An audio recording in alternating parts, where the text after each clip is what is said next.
if their credit hasn't been damaged yet, you want to catch it before your credit is damaged, because that's when you can get the most help. And a lot of banks are willing to freeze the rate, and I know you've heard about this with the President's program to freeze the rate at the rate that is at, as long as their credit hasn't been damaged yet. So it's very important to let the listeners know that they should try to speak up before they get into trouble. There are things that can possibly help them afterwards, but to catch the problem before it's a problem is what's best. So the best thing to do is to call the banks. To call their banks first, yes, right. to see if they can freeze their rate at the present rate, so that it doesn't adjust to that next hike, because it could be 20 to 30% in some cases. Now, who set up these subprime lending programs, and what were they originally intended to do? Believe it or not, the subprime rates were really set up to help people who had challenged credit, who couldn't necessarily get a loan from a conventional bank.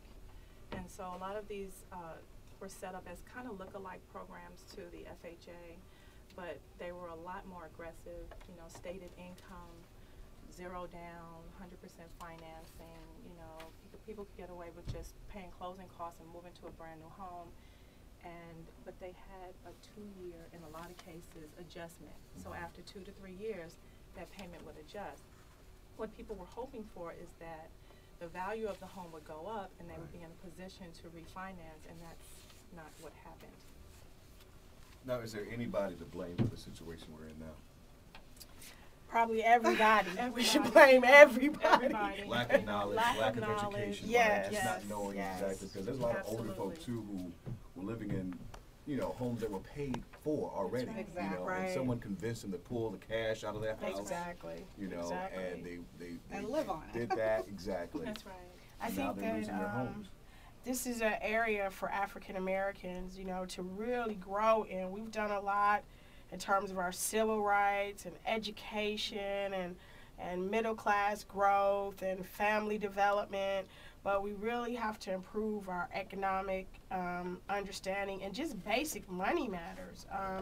This current foreclosure crisis really demonstrates the need for an educated consumer, you know, who really has practical tools and understands what their choices are and what different types of financing products are, so that they can make decisions with intelligence. You know, we're the kind of folk that often want to hook up. You know, everything is based on a hookup. Brother so-and-so, sister so-and-so, or my friend, my neighbor, my relative can hook me up. And it's from often that place where we begin to make decisions versus really understanding how the process works. So I think for LAM, our position when we created the African American Wealth Building Initiative last year was all about education. We have to educate adults and our children in home ownership and financial literacy so that they can make informed decisions. We have to know the difference between an asset and a liability.